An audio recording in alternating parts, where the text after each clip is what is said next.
नमस्कार, आपके साथ मैं हूं रेशमा और आप देख रहे हैं यूटी न्यूज। खबरों की ओर बढ़ने से पहले एक नजर आज की हेडलाइंस पर। दमनदीव में इंडियन यूथ कांग्रेस द्वारा शुरू किया गया सदस्यता अभियान।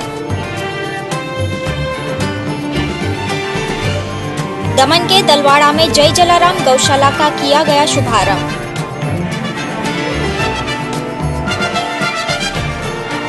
टेक्सटाइल कमिश्नर डॉक्टर कविता गुप्ता ने उमरगांव के लिए मुलाकात।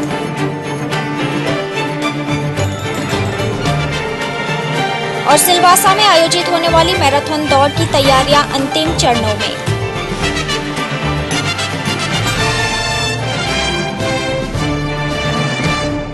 आइए अब बढ़ते हैं खबरों की ओर। संघ प्रदेश दमनदीव में इंडियन यूथ कांग्रेस द्वारा सदस्यता अभियान शुरू कर दिया गया है।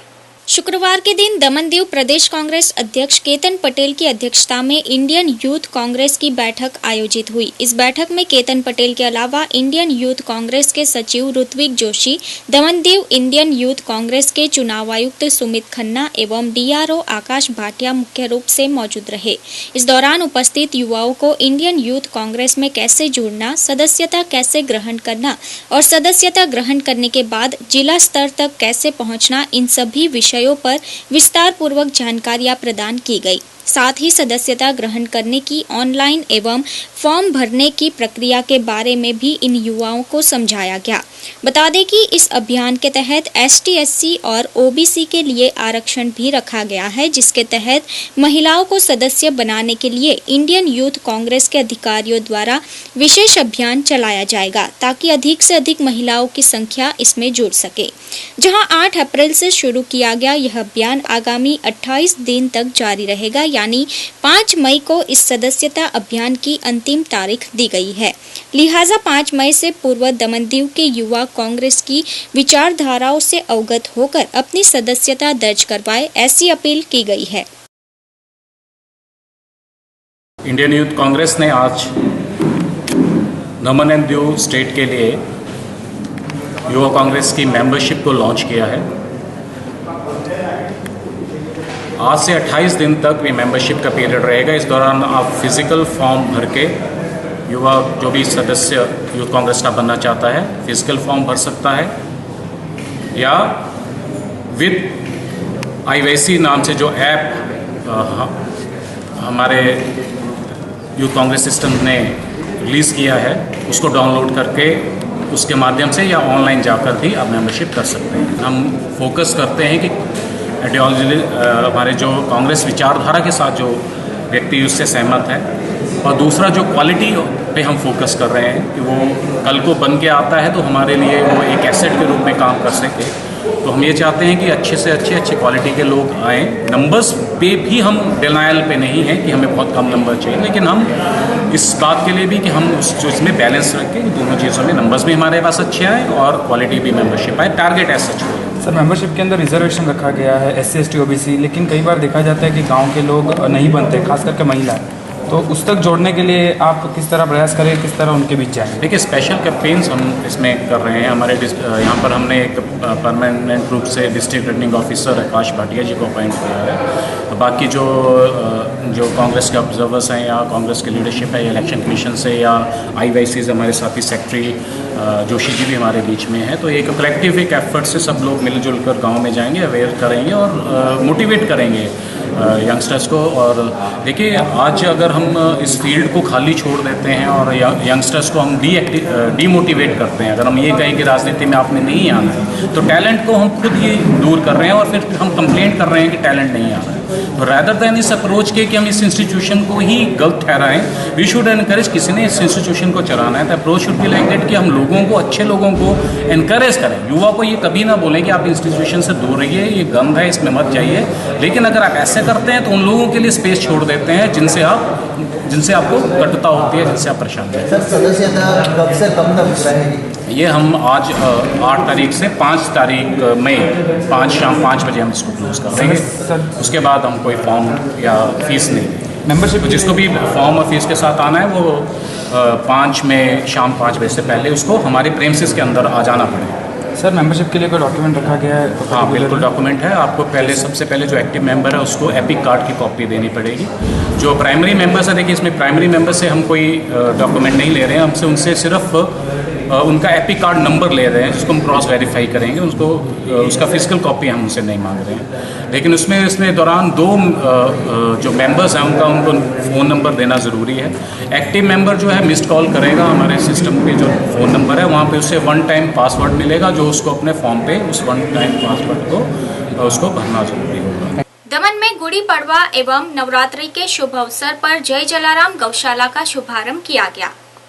संघ प्रदेश दमन में शुक्रवार के दिन गुड़ी पड़वा और नए साल का पर्व काफी अनोखे तरीके से मनाया गया। इस खास अवसर पर दलवाड़ा क्षेत्र में जय जलाराम नामक नए गौशाला का शुभारंभ किया गया, जहां पर जिला पंचायत अध्यक्ष सुरेश पटेल, भाजपा नेता नवीन पटेल, यूथ एक्शन फोर्स प्रमुख उमेश पटेल, सोमाभाई पटेल, रमेश सिंह गौतम समेत अन्यों ने अपनी उपस्थिति दर्ज करवाई। इस दौरान सर्वप्रथम पंडितों द्वारा तमाम महानुभावों के हाथों धार्मिक पूजा विधि की प्रक्रिया संपन्न करवाई गई, जिसके बाद विधिवत इस गौशाला का भव्य शुभारंभ कर दिया गया। ऐसे में गौशाला में मौजूद गायों की भी पूजा की गई तथा सभी उपस्थित महानुभावों ने इन गायों को चारा और अन्न खिलाते हुए पुण्य का लाभ प्राप्त किया। साथ ही सभी ने गौ माता के आशीर्वाद भी ग्रहण किए। बता दें कि आवारा पीड़ित गायों के लिए इस गौशाला की शुरुआत की गई है, जिसके चलते प्रदेश में कहीं भी पीड़ित गाय दिखाई दे तो जय जलाराम गौशाला का संपर्क कर उसे फौरन यहां भेजा जाए, ऐसी अपील भी की गई है। सभी दमन वासियों को बहुत बहुत शुभकामनाएं नूतन वर्ष की और गुड़ी पड़वा की। आज बड़े हर्षोल्लास का विषय ये है कि दमन में एक गौशाला का दलवाड़ा के अंदर शुभारंभ हुआ है और ये गौशाला पीड़ित गायों के लिए, रोड पर जो एक्सीडेंट जो गाय होती है उनके लिए है। और सभी दमन वासियों से मैं अपील करता हूँ कि वो सब लोग जहाँ भी पीड़ित गाय को देखें वो हमें ज़रूर फ़ोन करेंगे। और ये हमारा संकल्प है कि हम भारत के पश्चिम दिशा में हैं, दमन भारत के पश्चिम दिशा में है और पूर्व दिशा में तवांग है। कश्मीर और कन्याकुमारी उत्तर दक्षिण है। भगवान की कृपा रही और हमारा संकल्प अगर जागृत रहा तो ऐसा कुछ कृपा होगी एक दिन की भारत के चारों कोनों पर जो है अपने दमन की जय जलाराम गौशाला का स्थापन होगा। अपन ने पूर्वी भारत में एक गौशाला खोल दी है और पश्चिमी जो कन्याकुमारी है वहाँ भी भगवान की कृपा से खुलने वाला है गौशाला। और तुम पूरे दमन वासियों से मैं अपील करता हूँ कि वो आएँ, गौशाला से जुड़ें और गौशाला को उत्तरोत्तर अभिवृद्धि को प्राप्त कराएं। आज ये शुभारंभ बहुत ही हमारे हृदय को हर्षोल्लास से परिपूर्ण कर रहा है। आप लोग भी जो चैनलों के माध्यम से जो इस दृश्य को देखेंगे तो आपको भी खुशी होगी। और मैं सबसे अपील, एक बार तो कम से कम गौशाला आएँ, आकर के दर्शन करें इन्हीं, और आपका, हमारा, सबका, राष्ट्र का सबका कल्याण होगा। इसी भावना के साथ में सबको खूब खूब आशीर्वाद। वापी में हनुमान जयंती के पावन अवसर पर पंचम वार्षिक श्री हनुमान जयंती महोत्सव एवं भजन संध्या का आयोजन किया जाना है। वापी में हर साल की तरह इस साल भी श्री इच्छापूर्ण बालाजी प्रचार मंडल द्वारा भव्य तरीके से हनुमान जयंती मनाई जानी है। इसी उपलक्ष्य में आयोजित होने वाले पंचम वार्षिक श्री हनुमान जयंती महोत्सव एवं भजन संध्या के तहत शुक्रवार को पत्रकार परिषद आयोजित की गई थी। बता दें कि शनिवार के दिन वापी जीआईडीसी स्थित रामलीला मैदान पर यह कार्यक्रम रखा गया है, जो दोपहर 2 बजे से शुरू किया जाएगा, जिसमें सामूहिक सुंदरकांड पाठ, अखंड ज्योत, 56 भोग, महाप्रसाद जैसे विभिन्न धार्मिक अनुष्ठानों को शामिल किया गया है। वहीं शाम को विशाल भजन संध्या में मुंबई, बहादुरगढ़ एवं जयपुर से प्रतिष्ठित गायक कलाकारों को आमंत्रित किया गया है, जो एक से बढ़कर एक भजनों की प्रस्तुति देंगे। जहां इसी कार्यक्रम के बारे में परिषद के जरिए मंडल के अधिकारियों द्वारा संपूर्ण जानकारियां दी गई है और भक्तों को आमंत्रित भी किया गया है। 5वां प्रोग्राम बालाजी का यहाँ पे रामलीला ग्राउंड में होने जा रहा है।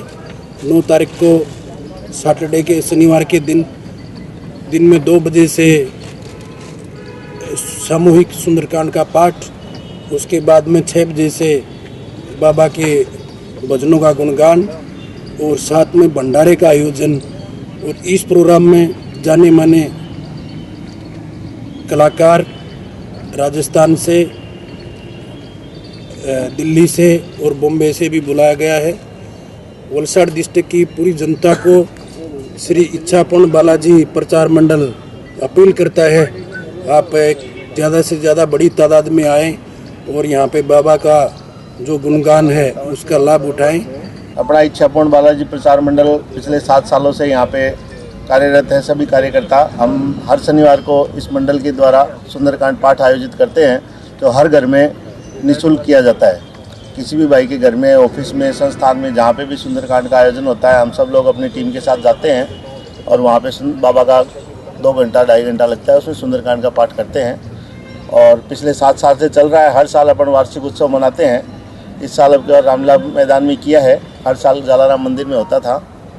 तो हम मंडल की तरफ से सबको इसके लिए प्रोग्राम में आने के लिए सबका निमंत्रण देते हैं। और हमारे मंडल से किसी भी भाई को कुछ आशा हो, कोई काम हो, कोई गरीब स्कूल हो और अगर कोई हो तो हमको बताएं, हम उसके लिए आगे बढ़ने के लिए तैयार हैं। भारत सरकार के टेक्सटाइल मंत्रालय की टेक्सटाइल कमिश्नर डॉक्टर कविता गुप्ता ने उमरगांव में स्थित गारमेंट इकाइयों की मुलाकात ली। गुजरात के उमरगांव और सूरत में 2 दिवसीय दौरे पर आई टेक्सटाइल कमिश्नर डॉक्टर कविता गुप्ता गुरुवार के दिन उमरगांव की मुलाकात लेने पहुंची। इस मौके पर सर्वप्रथम डॉक्टर कविता गुप्ता ने उमरगांव की तमाम टेक्सटाइल क्लस्टरों की मुख्य रूप से मुलाकात ली, जिसके बाद उमरगांव क्लब में पहुंचने पर एपरल वेलफेयर एसोसिएशन एवं उद्योगपतियों के हाथों डॉक्टर कविता गुप्ता का बड़े ही गर्मजोशी के साथ स्वागत किया गया। इसके अलावा पिछले समय में नारगोल गांव में उमरगांव एपरल वेलफेयर एसोसिएशन प्रमुख आर.के. नायर द्वारा शुरू किए गए निःशुल्क शिक्षण तालीम केंद्र की तालीमार्थी महिलाओं को कमिश्नर डॉक्टर कविता गुप्ता के हाथों MS यूनिवर्सिटी मान्य प्रमाण पत्र भी वितरित किए गए, जहां इस खास अवसर पर डॉक्टर कविता गुप्ता के अलावा टेक्सटाइल मिनिस्ट्री के director Ashok Azara, deputy director Verma, apparel welfare association प्रमुख आर.के. नायर, हसमुख भाई शाह, वंदनाबेन पटेल, जयेश भाई गौर समेत उद्योगपति एवं तालीमार्थी महिलाएं उपस्थित रही। टेक्सटाइल कमिश्नर मैडम कविता गुप्ता जी पहली बार तो उमरगांव में आज पहली बार आया, पहले कभी उमरगांव में आए नहीं। और टेक्सटाइल और अपैरल इंडस्ट्री को विजिट करके और ट्रेनिंग सेंटर को विजिट करके वो बहुत खुश हुए। और हमारे रजूआत ऐसा है कि अभी एमेंडेड टफ्स जो स्कीम है उसके अंदर जो अभी डिजिटल इंडिया की तरफ से उसको डिजिटलाइज कर दिया गया, लेकिन उसका एक ID नंबर अभी तक आना बाकी है। वो आएगा तो सबको उसका बेनिफिट डायरेक्ट कंप्यूटर से डायरेक्ट बेनिफिट होगा, लेकिन उसके अंदर अभी अच्छा मॉडिफिकेशन ही किया है कि अभी बैंक द्वारा करने की जरूरत नहीं, डायरेक्ट पावरलूम सर्विस सेंटर द्वारा उसकी फाइलें आगे पुटअप हो सकता है। तो मैडम ने हमको आश्वासन दिया है कि जल्दी से जल्दी वो ID इनको लिंक होवे, उसकी कार्यक्रम वो कर रहा है। उसके साथ साथ में एक्साइज के लिए जो हमने रजूआत किया है, रेडीमेड गारमेंट इंडस्ट्री में एक्साइज लागू होने की वजह से रोजगारी में बहुत बड़ा समस्या आगे आकर के आने का संभावना दिख रहा है हमको। इसके लिए हमने उसका भी रजूआत किया है, वो मिनिस्ट्री के सामने वो रख करके उसको सॉल्व करने का हमको आश्वासन उन्होंने दिया है। लेकिन ये एक सरकारी प्रोसीजर है, इसमें कितना समय ले सकते हैं हम लोग नहीं कह सकते। सबसे पहले जो मैंने ये एक बहुत ही अच्छा लगा कि यहाँ पर ट्राइबल वुमेन इनके एम्प्लॉयमेंट जनरेशन के लिए काफ़ी कुछ काम हुआ है। और हमारा जो ISDS का सेंटर है, पावरलूम सर्विस सेंटर में, इसके मार्फत यहाँ पर एक इन सबकी ट्रेनिंग हुई है। तकरीबन मेरे ख्याल से पिछले 5 साल में 4000 महिलाएं ट्रेन हुई हैं और उन सबका प्लेसमेंट भी होता है। वो लोग बहुत ही अच्छे तरीके से काम कर रहे हैं। मैंने ये विजिट किया, यूनिट्स में देखा और उनकी स्किल जो डेवलप हुई है उससे ये इंडस्ट्री को बहुत बढ़ावा मिलेगा। गारमेंट जो एक सेगमेंट है वो बहुत ही महत्वपूर्ण सेगमेंट है टेक्सटाइल वैल्यू चेन का, और इसको एक विशिष्ट रूप से बढ़ावा मिल रहा है। That is commendable. जो रेडीमेड गारमेंट्स है उस पर जो बजट के अंदर जो सब्सिडी डाली गई और वो एक्साइज डाली है, उससे क्या होता है कि मैम यहाँ का जो इंडस्ट्री डेवलप हो रही है, ज़्यादा से ज़्यादा एम्प्लॉयमेंट जनरेट होता है, वो माइग्रेट होकर पड़ोसी जो बांग्लादेश जैसे छोटी कंट्री वहाँ पे जाता है, तो यहाँ पे इफेक्ट होता है। तो मैम उस पर कुछ हो सकता है?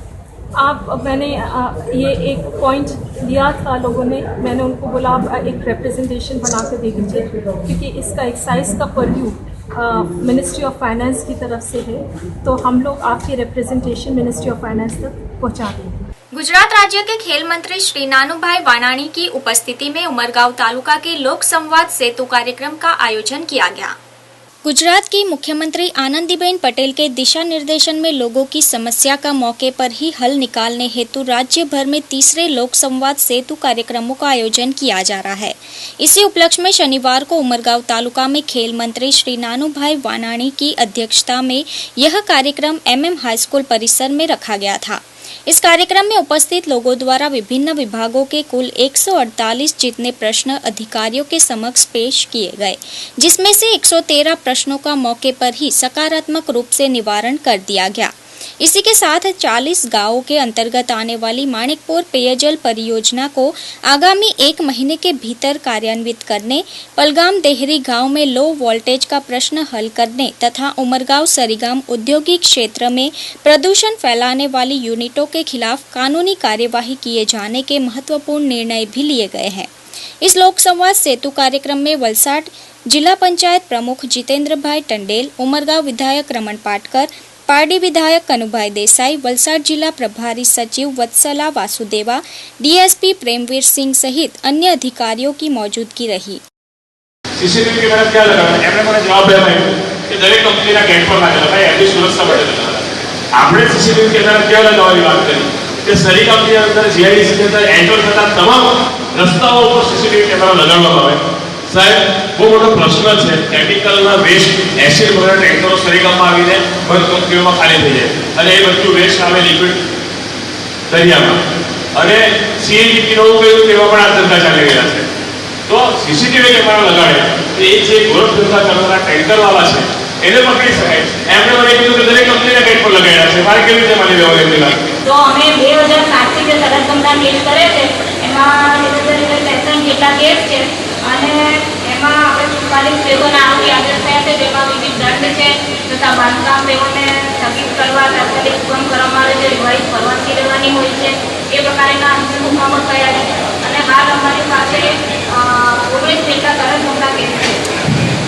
એ જંજાગીના રોજ એનું પબ્લિકેશન કરવામાં આવે છે અને એની મિનિટ્સ અને વિડીયો સીડી જીપીસીબી માધ્યમથી મિનિસ્ટર ઓફ એન્વાયરમેન્ટ કોલેજમાં મોકલી આપવામાં આવે છે, ત્યાંથી પ્રકરણ મંજૂરી આપવામાં આવે છે।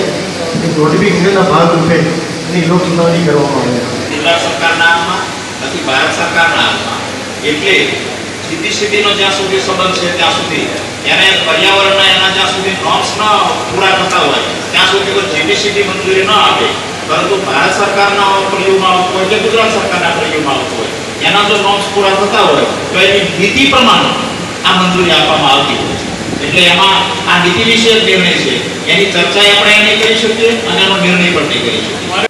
10 अप्रैल रविवार को दानह में मैराथन दौड़ का आयोजन किया गया है, जिसकी तैयारियां अंतिम चरम में पहुंच गई है।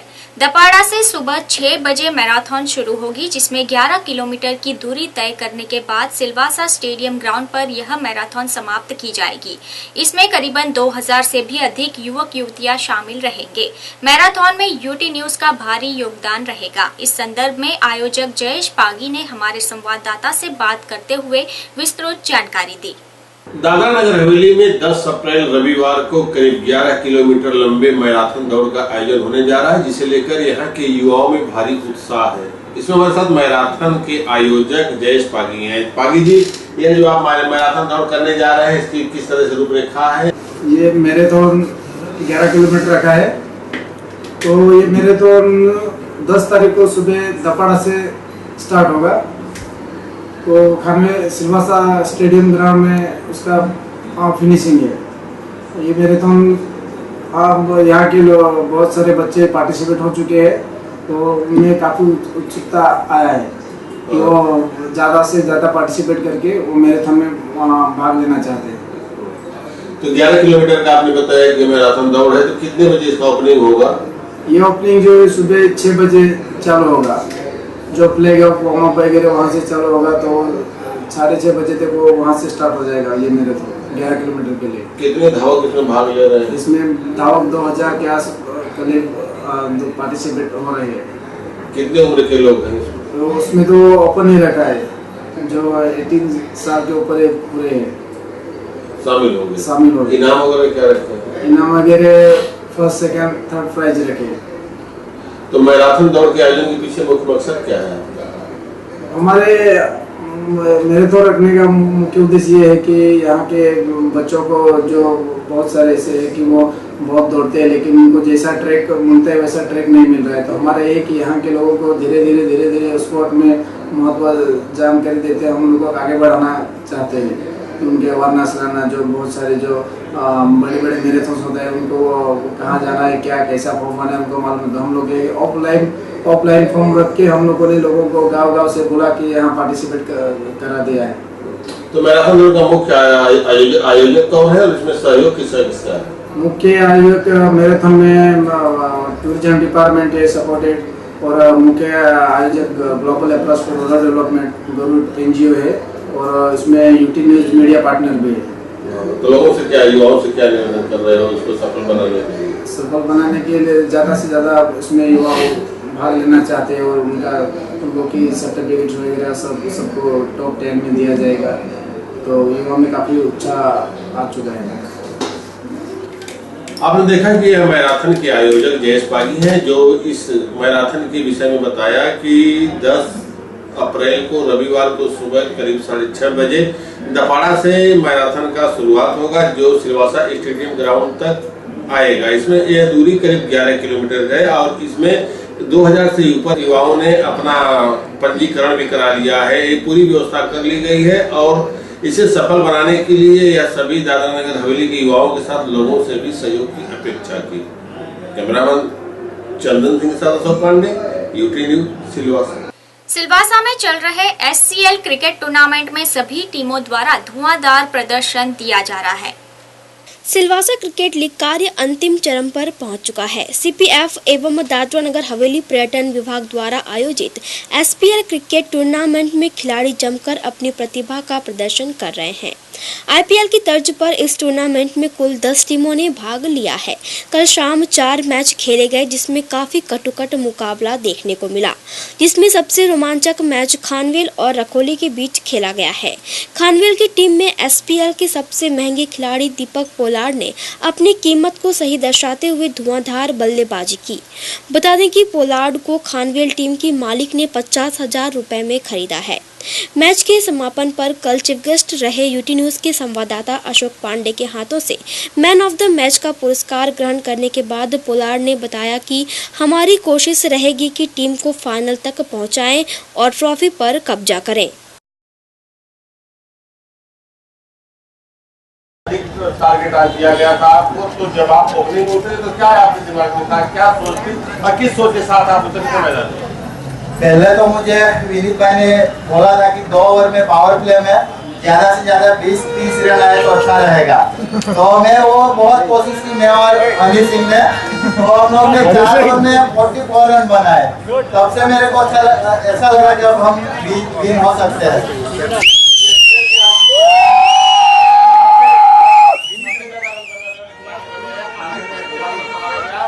आगे अभी तो बहुत बाकी है, 17 तारीख तक आपको दौड़ा करना पड़ेगा। तो किस तरह से आपकी तैयारी है और क्या उम्मीद करते हैं कि आप टूर्नामेंट के जो है मैन ऑफ द सीरीज बनेंगे? अभी तक तो सोचा नहीं है, लेकिन सपोर्टर बहुत है। हर साल मेरे तो बहुत सपोर्टर रहते हैं इधर, और इस साल भी बहुत सपोर्टर है, और हम लोग इस साल तो हमारे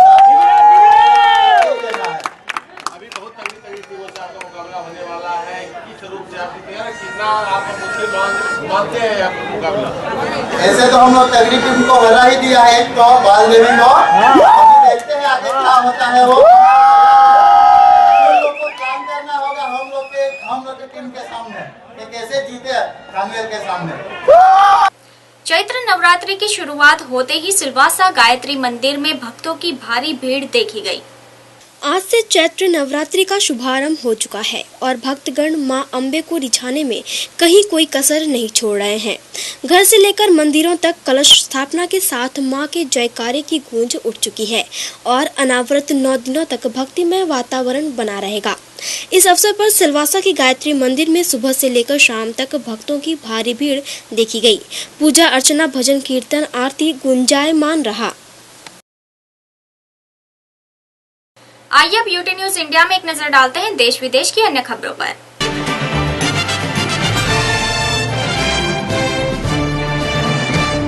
नमस्कार, मैं प्रिया यूटी न्यूज इंडिया में आप सभी का स्वागत करती हूं। आइए बढ़ते हैं अब खबरों की ओर। आगामी चुनाव को लेकर असम में आज पीएम की 4 और राहुल गांधी की 3 रैलियां निकाली गई। विधानसभा चुनाव के लिए असम में आज रैलियों का रेला देखा गया। पीएम नरेंद्र मोदी की जहां 4 रैलियां हुई, वहीं राहुल गांधी ने 3 जनसभाओं को संबोधित किया। पीएम की जिन 4 स्थानों पर रैलियां हुई वे राहा, रंगिया, सरभोग और गुवाहाटी है। इसी के साथ ही साथ कांग्रेस उपाध्यक्ष राहुल गांधी ने कामरूप जिले के कमलपुर, नलबाड़ी जिले के गोविंदपुर और दर्रांग जिले के खारूपेटिया में रैली निकाली। बता दें कि असम की 61 सीट पर दूसरे और आखिरी चरण के 11 अप्रैल को होने वाले चुनाव के तहत इस प्रकार का राजनीतिक घमासान जारी है। आप चाहते हो असम का जय जयकार हो, आप चाहते हैं हिंदुस्तान में असम का जय जयकार हो, आप चाहते हो हिंदुस्तान के हर कोने में असम का जय जयकार हो, तो असम में भी पूर्ण बहुमत वाली सरकार बना करके दिखा दो और फिर हिंदुस्तान का बच्चा पढ़ने लगेगा A for Assam, A for Assam. जो जनता की बात सुनता है, जनता के पास जाता है और जनता को शक्ति देता है, कमजोर लोगों को शक्ति देता है। और दूसरा नेता होता है जो जनता से शक्ति चाहता है। वो चाहता है कि जनता की पूरी शक्ति उसके हाथों में आए। मैं वैसा नेता नहीं हूं। भाइयों बहनों, असम का आनंद सर्वानंद है, असम का आनंद सर्वानंद है।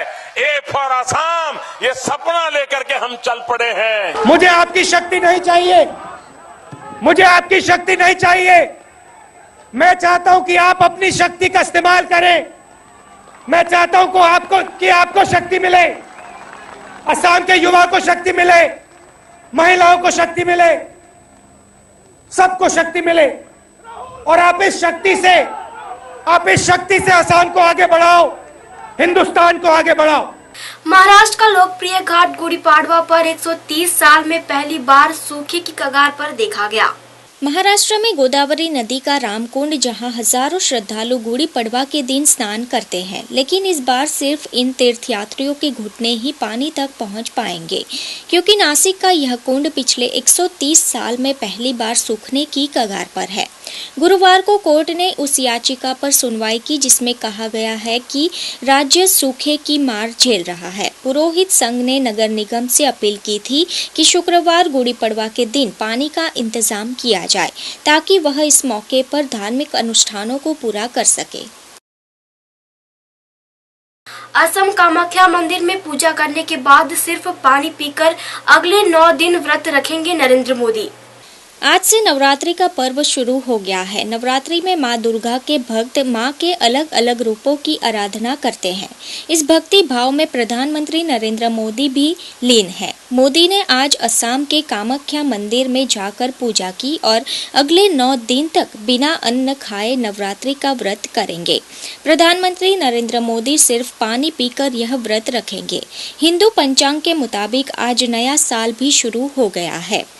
इस खास अवसर पर नरेंद्र मोदी ने भी लोगों को नए साल की ढेर सारी शुभकामनाएं दी है। फिलहाल यूटी न्यूज इंडिया में इतना ही। कल फिर मिलेंगे नए समाचारों के साथ, तब तक के लिए आज्ञा दीजिए। नमस्कार।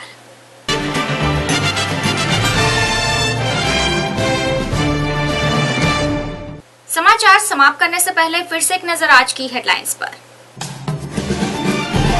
दमनदीव में इंडियन यूथ कांग्रेस द्वारा शुरू किया गया सदस्यता अभियान। दमन के दलवाड़ा में जय जलाराम गौशाला का किया गया शुभारंभ।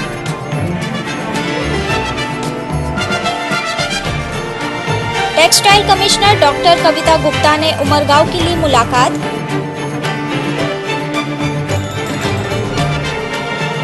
और सिलवासा में आयोजित होने वाली मैराथन दौड़ की तैयारियां अंतिम चरणों में।